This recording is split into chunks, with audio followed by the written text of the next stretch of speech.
falta decisión política. Y la decisión política es invertir más en salud. O sea, no se puede unificar los dos sectores utilizando los recursos de los asegurados. O sea, el Ministerio de Salud tiene que contar con un presupuesto que le signifique avanzar junto con la seguridad social hacia su unificación. En principio necesitamos mejorar la unificación funcional.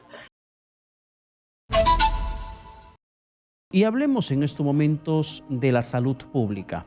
Estamos tocando en los últimos días mucho este aspecto que necesita ser abordado y resuelto por quienes están en el poder en este momento de Katiuska, pero también conociendo la opinión que tienen aquellos que han pasado por esta cartera, como el ex ministro de Salud, Hernando Ceballos, que se encuentra conectado con nosotros a través de la plataforma de Zoom. Doctor Ceballos, ¿qué tal? Buenas noches.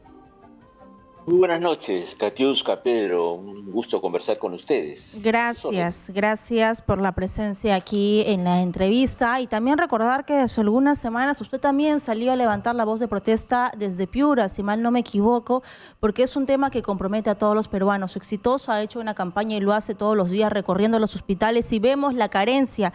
Y yo recuerdo que cuando usted era ministro se anunció unificar el sistema de salud, Minsa y eSalud, pero hasta ahora eso no se ha visibilizado en este gobierno.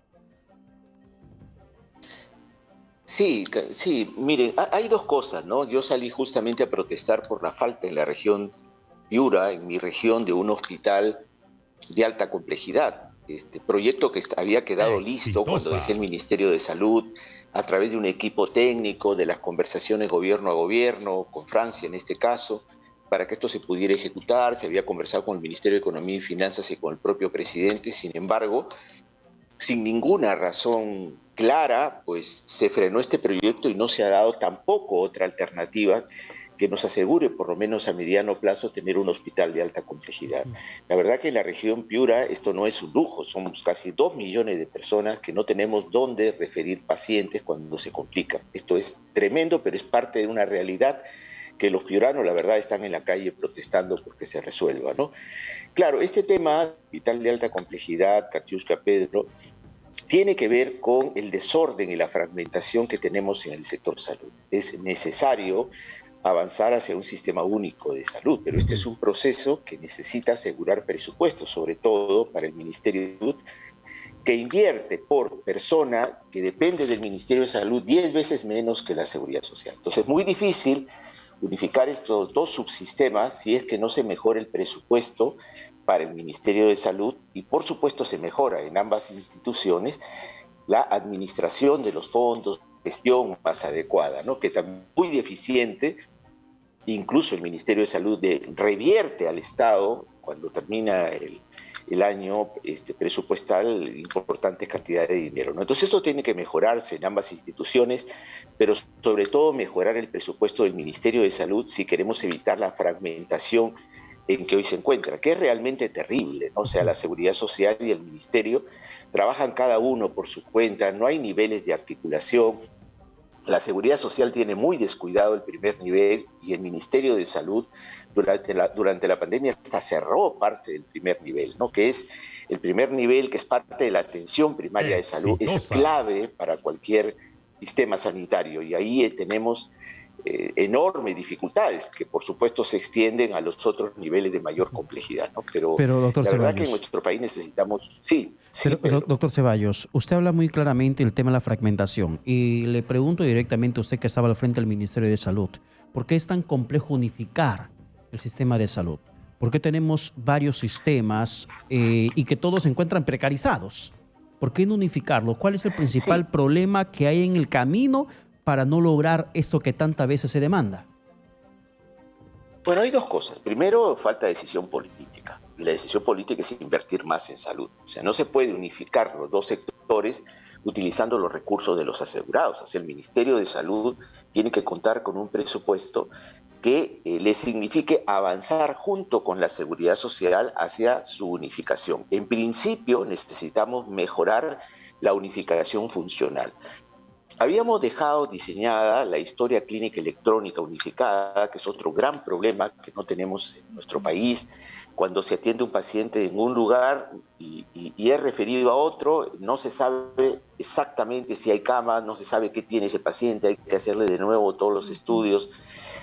tanto en el MINSA como en la Seguridad Social. Entonces falta decisión política para unificar estos dos subsectores, el MINSA y la Seguridad Social, tanto desde el punto de vista funcional como económico. Para eso se necesitan tomar medidas como la historia clínica electrónica, como poder evaluar cuáles son las fortalezas de cada uno de los dos subsectores. En el caso del Ministerio de Salud, tenemos 8.300 establecimientos de salud, pero el 95% son de primer nivel, es decir, son centros y postas.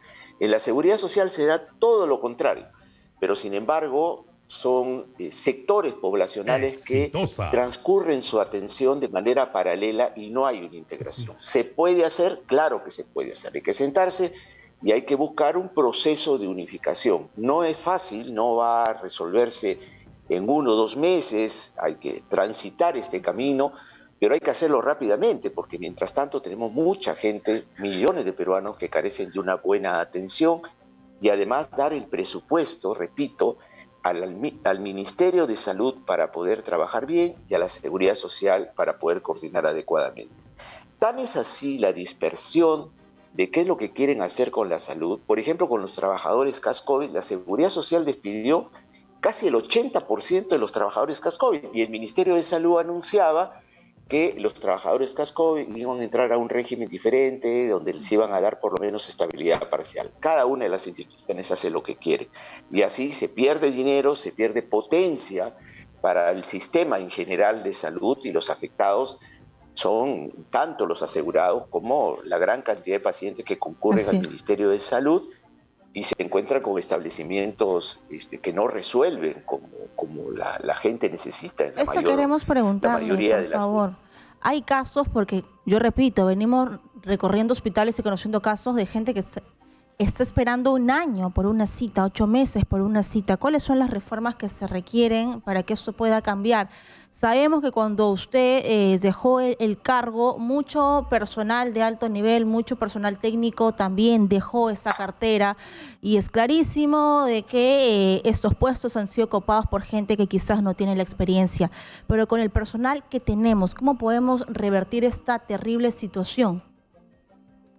Mire, necesitamos, bueno, en el nivel de decisión del Ministerio de Salud, de los cuadros técnicos, y espero que la ministra que ha ingresado haga eso, no, necesitamos revisar si lo que tenemos es realmente competente o no. Si no es competente, tiene que ser cambiado y poner gente de primer nivel a tomar las decisiones en el Ministerio de Salud. Pero además necesitamos eso porque necesitamos hacer una verdadera reforma del sector salud. Lo que tiene que ver, por ejemplo, el presupuesto, pero además avanzar hacia la unificación real de los dos subsistemas, hacia un sistema único de salud. Necesitamos avanzar hacia una política de recursos humanos verdaderamente capacitados. Para que tengamos una idea, nosotros necesitaríamos en lo inmediato 3.000 médicos intensivistas. ¿Cuántos tenemos en el país? 750 intensivistas. ¿Cuántos formamos por año? 50 aproximadamente por año. ¿Dónde están esos intensivistas? Más de la mitad están en Lima. El resto del país casi no tiene recursos altamente calificados en cuidados intensivos. Y así nos pasa en un sinnúmero de especialidades. No hay una planificación de nuestros recursos humanos, no hay una política para alentar la descentralización de nuestros recursos humanos. Tenemos cientos de establecimientos de salud paralizados, la mayoría por casos de corrupción en el país.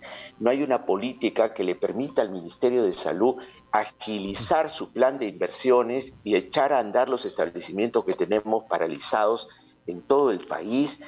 La construcción de establecimientos y la mejora de la infraestructura tiene que ser urgente y no hemos tomado medidas en este sentido. Para que tengamos una idea, el 97% de los establecimientos de primer nivel tienen deficiencias de infraestructura. Estos son datos absolutamente comprobados, pero además necesitamos construir una red para fortalecer el primer nivel de atención, pero también de referencia en áreas claves, por ejemplo, unidades para el tratamiento, para el diagnóstico y tratamiento de cáncer, que no lo tenemos, unidades materno-infantiles en distintas partes del país, que no lo tenemos, saber desplazar pacientes de la Seguridad Social que necesitan primer nivel de atención a los establecimientos del MINSA, que tiene mayor cantidad de establecimientos, pero también poder avanzar en algunos establecimientos de la Seguridad Social para la atención de mayor complejidad a las personas que se atienden en el Ministerio de Salud. Pero doctor Ceballos, hay que terminar con la idea. Doctor Ceballos, perdone que le interrumpa, pero antes que se vaya la pregunta a la cabeza. Usted habla de dos factores muy importantes, estrategia y de inversión. La estrategia nos queda clara que queda mucho por hacer, como la inversión. Pero ¿a quién le corresponde el tema de inversión?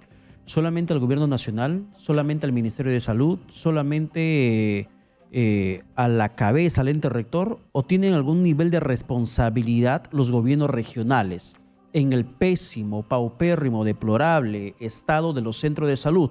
Primer nivel de atención, básicamente un completo estado de abandono. ¿Cuál es el grado de responsabilidad que en las regiones también entiendo debería existir sobre esas intervenciones? Sin ninguna duda. Por eso hablaba yo de la necesidad de producir una verdadera reforma en el sector salud, crear un sistema único, universal, descentralizado, pluricultural, que nos sirva de norte. Vamos hacia allá.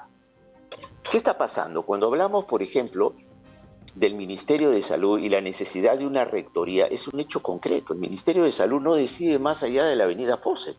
El gobierno regional del Callao y el resto de los gobiernos regionales deciden.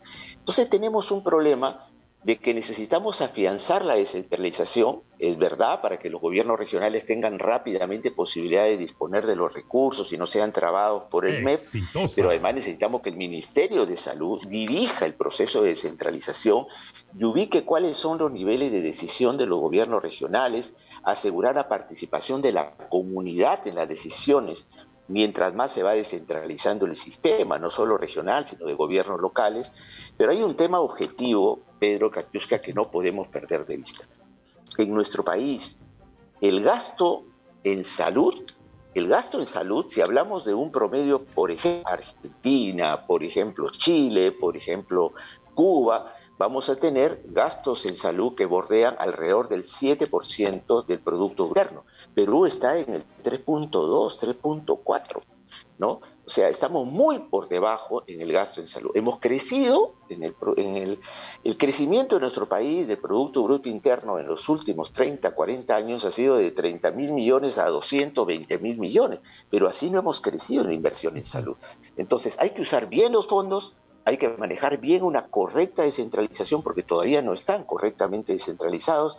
Hay que asegurar niveles de competencia en la ejecución del gasto y control por parte de la Contraloría de cómo se gasta el dinero del Estado, con un control no solo concurrente, sino previo, pero hay que darles plata, porque sin plata no podemos avanzar. Sin embargo, con este presupuesto en salud no podemos darle derechos a la gente. Sin embargo, ayer un invitado que tuvimos, un ex decano del Colegio de Farmacéuticos, nos contaba que frente a la compra de medicamentos se ha ejecutado hasta la fecha solo el 40%. O sea, en estos 2 meses tendrían que ejecutar lo demás.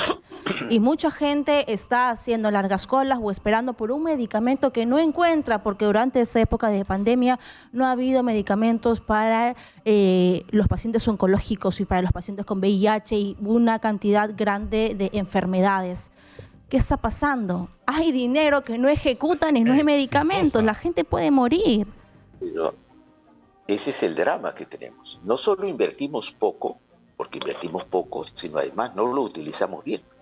No agilizamos la compra de medicamentos, no tenemos un comité de expertos que maneje las compras. Primero, las compras que tienen en su mayoría que ser, digamos, centralizadas desde el punto de acuerdo de las compras y además darle facultad a los gobiernos regionales para su distribución rápida. Esto no se da. Entonces, no hay una conexión entre las necesidades que tienen los gobiernos regionales y la posibilidad de que tengan facilidades o para adquirir esos medicamentos o para acceder a compras descentralizadas. La cosa y la burocracia en el Ministerio de Salud es terrible, ¿no? De ninguna manera se puede aceptar que en un país que tiene poco presupuesto para la compra no solo de medicamentos, sino para el acceso a tecnología liviana, por decir, laboratorio, donde sacar una radiografía, donde hacerse una ecografía, donde no se invierte y muchos establecimientos no tienen, que encima se devuelva plata Eso es lo porque hay peor. deficiencias en la ejecución del gasto, ¿no? Eso es lo peor, eso es lo Pero más eso es una desastroso, que realidad. habiendo plata no hay medicamentos, que habiendo dinero no hay ejecución de obras, habiendo dinero hay mucha incapacidad también de funcionarios que han sido designados y que agudizan mucho más esta problemática. ¿Cuáles son los cambios, doctor Ceballos, que tendría que hacer la ministra de Salud, Kelly Portalatino, para que esa situación pueda mejorar? Bueno, hay tres cosas, diría yo. Primero hay que trabajar sobre todo la plana técnica que tenemos, desde los viceministerios hasta todo lo que tiene que ver con salud pública y con el área de prestaciones del Ministerio de Salud. ¿Quién hace las compras? ¿Quién prioriza las compras? ¿Quién planifica qué vamos a hacer con nuestra inversión en salud? Allí tiene que haber gente altamente competitiva, no pueden entrar amigos del partido ni amigos de la Exitosa. ministra, eso no puede ser, hay que hacer una evaluación rápida para producir los cambios. En segundo lugar, hay que tomar medidas urgentes en el sistema sanitario que no las estamos tomando. Primero, hay que corregir el tema de las inmunizaciones.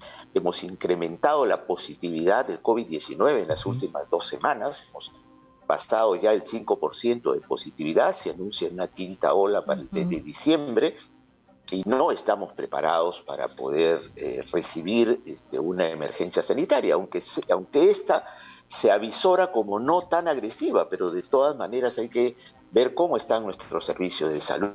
Hay que trabajar sobre los programas, que es muy importante, y por supuesto darle mejor capacidad operativa a los hospitales más importantes que tenemos en el país, ¿no? Pero además hay que empezar a hacer los cambios de fondo, fortalecer el primer nivel de atención, empezar a trabajar una verdadera reforma. Para esto la ministra tiene que ser muy convocante, ¿no? O sea, no puede ser una ministra que llegue para tapar las irregularidades que han habido en el Ministerio de Salud, porque tienen que investigarse, sino además poder convocar, tener autoridad académica para convocarla al colegio médico, a las sociedades científicas y sentarse a conversar para generar un gran acuerdo nacional en defensa de la salud, ¿no? Así que hay que tomar medidas inmediatas, sin ninguna duda. Resolver el tema de los trabajadores, que es una agenda pendiente. Los trabajadores siguen luchando porque no se les ha reconocido una A serie pesar de de que derechos. fue un anuncio el 28 de julio, los trabajadores CASCOVID. Muchas gracias, doctor Ceballos, y Siguen luchando, no puede ser. A esperemos ustedes, muy de amables. que, bueno, tengamos una buena noticia frente a su caso. Quiero hacerle una pregunta final, no sé si está conectado. Sí, claro. Bueno, por ahí nos comentaron de que a usted se le ofreció este cargo antes que la señora Portalatino, pero que usted puso como condición elegir a sus viceministros. Exitosa. ¿Es cierta esta información?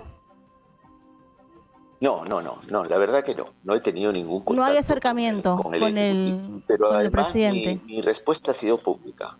Mi respuesta además ha sido pública, más allá de cualquier posibilidad de ofrecimiento. Yo no voy a formar parte del gabinete de Pedro Castillo, porque yo creo que primero tiene que haber un compromiso con los grandes cambios que él anunció el 28 de julio y estos no aparecen. Bien, doctor Ceballos, muchas gracias por la comunicación alcanzada. Muchas A gracias. ustedes, muchas gracias.